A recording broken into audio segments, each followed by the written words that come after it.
Welcome back to the channel, Valuable Coins HD, that uncovers the secrets hiding in your pocket change. Today, we're turning our attention to a coin that you've probably seen thousands of times, maybe even spent without a second thought, the 1985 Jefferson nickel. But don't be fooled, because buried among the ordinary nickels from this year, there are a few extraordinary ones. And if you're lucky enough to spot the right one, you could be staring at a coin worth tens of thousands of dollars. Yes, we're serious. This isn't just another nickel. This is a piece of modern American coinage with surprising stories, rare variations, and one of the most unexpected potential payouts you'll ever hear about in the 5-cent world. So, stick with us, because by the end of this video, you might be checking your pockets, jars, drawers, and coin rolls for a 1985 nickel that could be hiding in plain sight, and worth far more than just 5 cents. Let's begin by going back in time. The year is 1985. Ronald Reagan is serving his second term as president. The Cold War is still simmering, the internet is just a whisper in the world of science fiction, and Americans are still using landlines and typewriters. MTV is booming, movie theaters are packed with classics like Back to the Future and The Goonies, and gas costs just over $1 per gallon. But while life races ahead in the fast lane of the 80s, the United States Mint continues its quiet, consistent work of producing coins for the nation's ever-spinning economy. Among those coins, the Jefferson nickel continues its long-standing role in U.S. currency. First introduced in 1938, the Jefferson nickel replaced the Buffalo nickel and featured a brand new design honoring Thomas Jefferson, the third President of the United States and the principal author of the Declaration of Independence. The design chosen was created by Felix Schlag, a German-American artist whose work became iconic. On the obverse side, we see a left-facing portrait of Jefferson. His expression is stoic, thoughtful, and unmistakably American. On the reverse, Monticello, Jefferson's famous Virginia estate, with its neoclassical dome and columns, a simple, elegant representation of the ideals of early American democracy. Fast forward to 1985. The design had remained largely unchanged for nearly 50 years, with millions of Jefferson nickels being minted every year at the United States Mint's primary locations: Philadelphia, no mint mark until 1980, then marked with a P, Denver, marked with a D, and San Francisco, which produced proof coins marked with an S. Now, here's where things get interesting. The 1985 Jefferson nickel isn't rare simply because of its age, because let's face it, the 80s weren't that long ago in numismatic terms. No, the real excitement lies in minting errors, condition, and low population high-grade specimens, and this is what can make one of these nickels go from 5 cents to an eye-popping, life-changing amount of money. Let's talk about condition first. The vast majority of 1985 nickels went straight into circulation. They were used to buy coffee, pay for bus rides, dropped into vending machines, passed through countless hands. Most are scratched, worn, dulled, or slightly bent from decades of wear. These are the nickels we see every day, ordinary, well-traveled coins, but once in a while, someone discovers a 1985 Jefferson nickel that somehow survived in mint state condition. These coins are sharp, brilliant, and virtually flawless. Collectors seek out coins graded MS-65 and above, especially when they're still as bright and detailed as the day they left the mint. Now, if you combine that top-tier condition with a rare minting error, that's when things really take off. Some of the most valuable 1985 Jefferson nickels ever found include errors like double die obverse, DDO. This is where Jefferson's face or the text appears double due to a misalignment during die creation. Off-center strike, part of the design is literally missing because the coin was not properly centered during minting. Clipped planchets, coins struck on planchets that have a curved section missing, looking like someone took a bite out of the coin. Broad strike, when the collar that normally holds the coin in place fails, causing the design to spread beyond its intended boundary. Die cracks and cuds, these show up as raised areas on the coin and are caused by worn or damaged dies.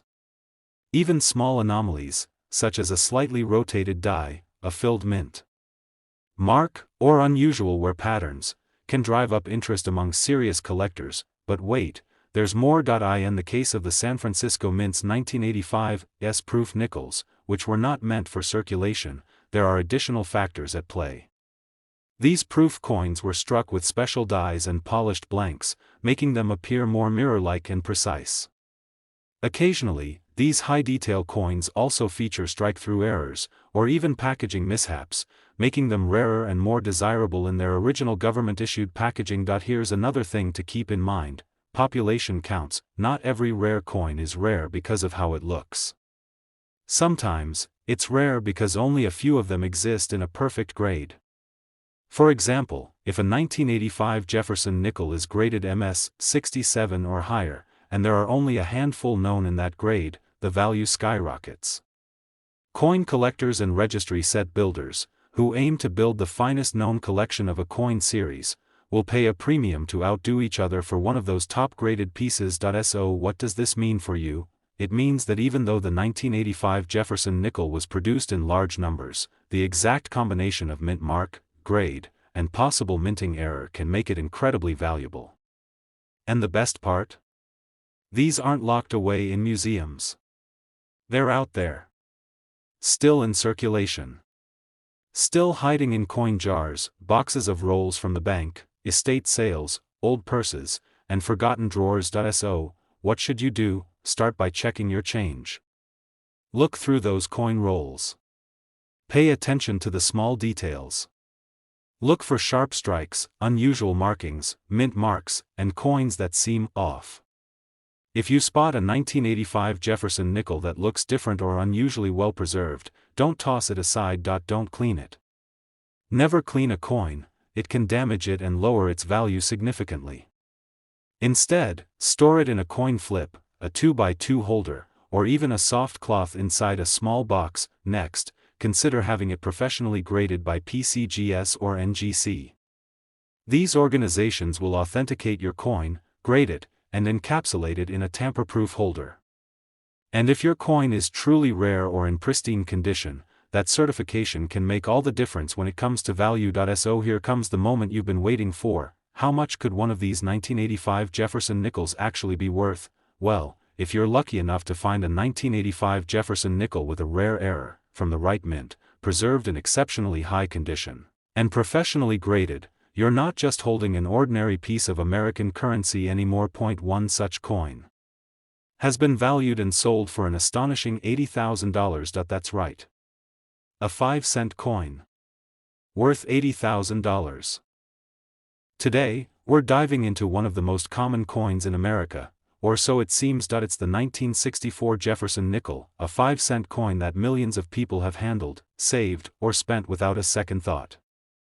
But what if I told you that one of these nickels, yes, just a regular-looking coin from the 60s, could be hiding something extremely rare? Something worth not 5 cents, not even $5, but tens of thousands.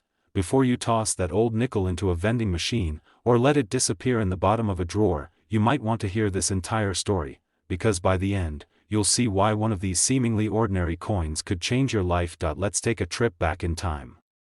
The year is 1964. It's the height of the Cold War.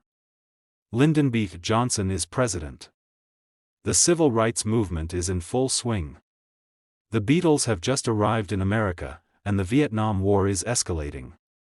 Amid all this political, cultural, and social change, the U.S. Mint is busy doing what it has done since the country's birth, producing the coins that keep the economy moving. Now here's the thing: 1964 was a record-breaking year for coin production. Because of growing coin shortages at the time, the U.S. Mint produced more nickels than ever before. In fact, over 2.8 billion Jefferson nickels were struck that year between the Philadelphia and Denver mints. That's billion with a B. So, how can a coin that was produced in such massive numbers be rare or valuable? That's where the story gets good. First, let's talk about the coin itself. The Jefferson nickel, first minted in 1938, was created to honor one of America's most important founding fathers, Thomas Jefferson, the third President of the United States and author of the Declaration of Independence. The design by Felix Schlag was chosen after a national competition and features Jefferson's left-facing profile on the front, or obverse, with his home, Monticello, on the reverse. By 1964, this design had become a staple of American coinage. But changes were coming, not just in design, but in materials, minting practices, and even how coins were collected. In that year, the mint produced two types of nickels: coins struck in Philadelphia, which do not have a mint mark, coins struck in Denver, which carry a small D mint mark just to the right of Monticello on the reverse. But here's where collectors start paying attention. Because while the 1964 Jefferson nickel may seem incredibly common at first glance, finding one in near-perfect condition, especially with a rare minting error, is another story entirely. Let's talk about minting errors, because these are the holy grail for many coin collectors. An error doesn't mean the coin is damaged, it means something unusual happened during the production process. Sometimes a coin was struck on the wrong metal, sometimes the design was misaligned, and sometimes the dies themselves were flawed. In the case of the 1964 Jefferson nickel, some of the most valuable versions feature rare and dramatic errors such as double dies, where the lettering or image appears to be doubled because the die shifted slightly between strikes. If you see two sets of letters where there should only be one, hold on to that coin. Repunched mint marks, or RPMs. Back then, mint marks were manually punched into the dies, and occasionally they had to be corrected. A D over D mark, where the first punch was off-center, is a valuable mistake. Off-center strikes, where the design isn't properly aligned and part of the coin is blank, full steps on Monticello, this one's important. On the reverse of the coin, Monticello has a set of steps. On most coins, these steps are partially worn or not fully struck. But a small number of coins show all 5 or 6 full steps in crisp detail, a sign of a perfect strike. These are incredibly rare and highly prized. Wrong planchet errors, where the nickel was struck on a coin blank meant for another denomination or metal. That means a nickel could weigh differently or appear oddly colored. These can be worth serious money to the right collector. Now let's add condition into the mix. Most 1964 nickels have been in circulation for decades. That means scratches, wear, dings, and dull surfaces. They're everywhere, but they're not rare. But a 1964 Jefferson nickel that's never been circulated? That still shines like the day it was made? That's called a mint state coin. And the highest graded examples, think MS-65, MS-66, MS-67, are in a league of their own. Especially when paired with an error or variation. That's the secret formula. Combine a rare error plus a perfect strike plus top-tier preservation equals a coin worth far, far more than 5 cents. Collectors are constantly on the lookout for these gems. Some buy unsearched bank rolls just to hunt for them. Others scour estate sales or coin shows. And once in a while, someone makes an incredible discovery right in their own home, buried in a jar, an old dresser, or a forgotten piggy bank. Now here's a wild twist. In 1964, the U.S. Mint was under pressure to increase production due to widespread coin shortages. Because of that, the Mint froze the date, 1964, on Jefferson nickels until 1966. That means some nickels dated 1964 may have actually been minted in 1965 or even 1966. This adds a strange historical footnote, and a little extra mystery, to every 1964 nickel you find. So what should you look for? If you've got a 1964 Jefferson nickel, check for a mint mark, a D for Denver or nothing for Philadelphia. Inspect Monticello's steps. Do you see all the lines clearly? If so, you might have a full steps variety. Use a magnifying glass to spot any doubling, especially on the date, the words, "In God We Trust," or "Liberty." Weigh the coin. If it's off from the standard 5 grams, it might be struck on the wrong planchet. Look for signs of off-center strike or unusual shapes, and if your coin looks especially sharp and untouched, it might be worth sending to a grading service like NGC or PCGS to get a professional opinion.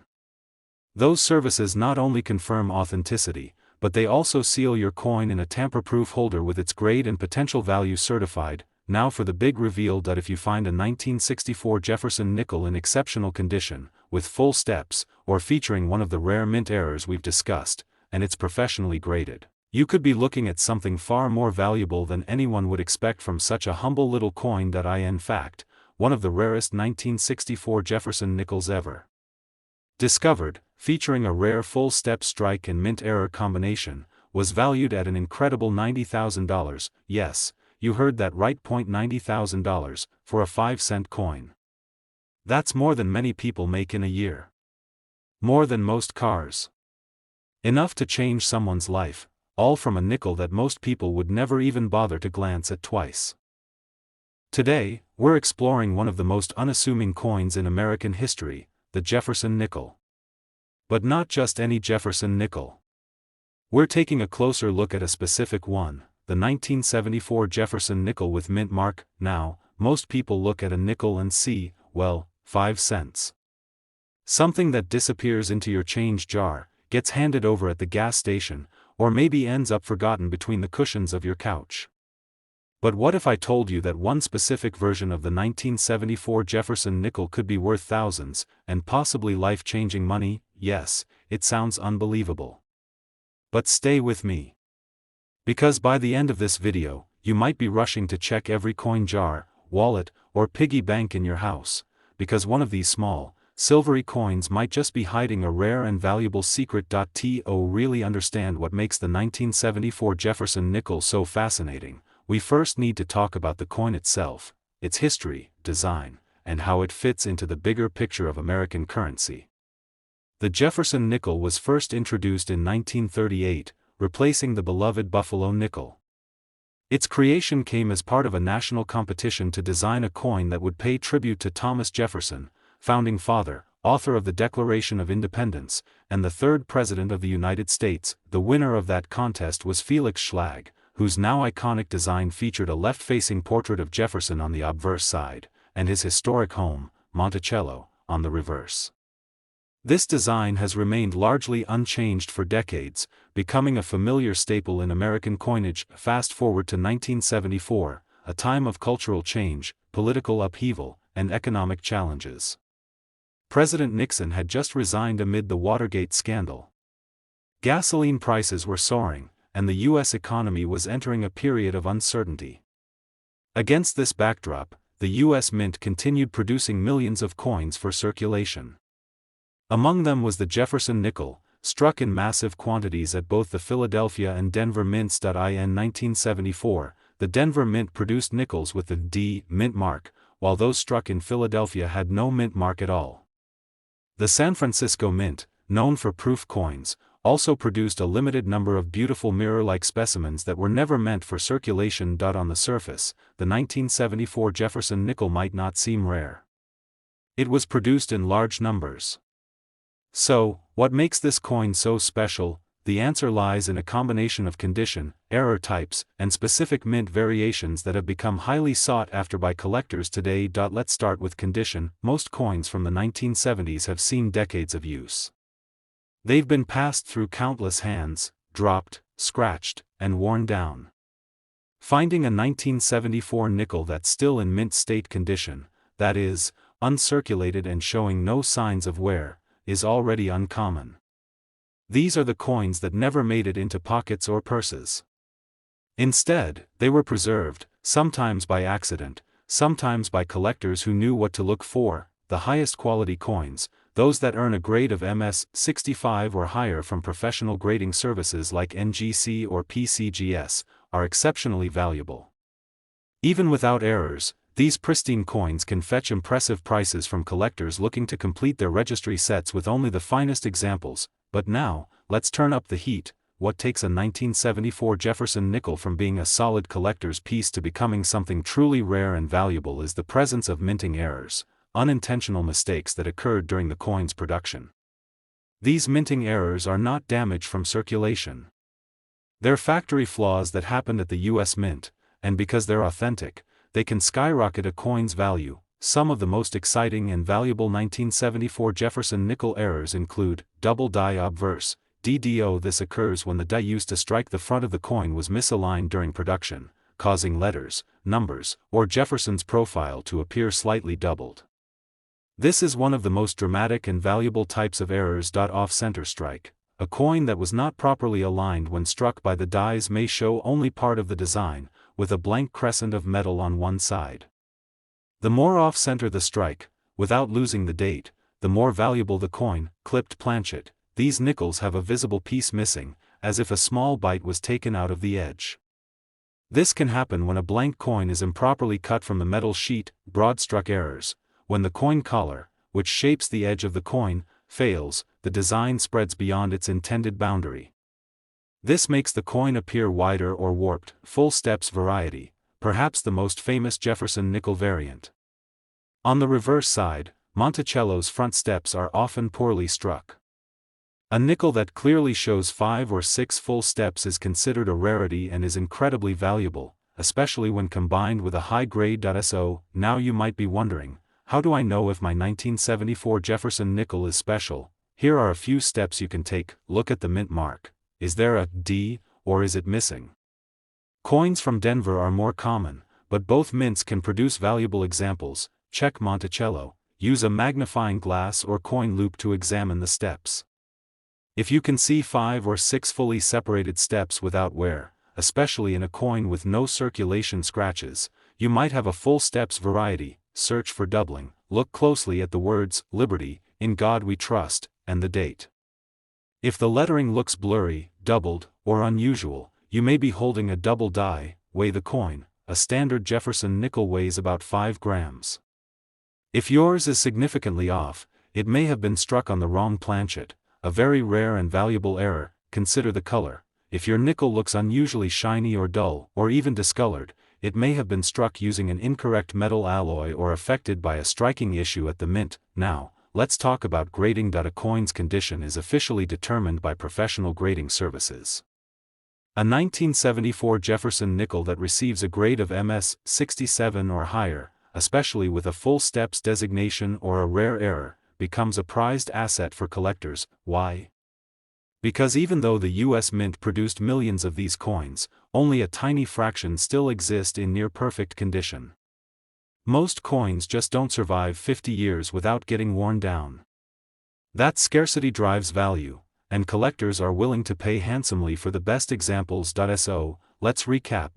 You're looking for a 1974 Jefferson nickel with a strong strike, no signs of wear, potential mint errors, and ideally, full steps. If you find one with those features, don't spend it. Don't clean it.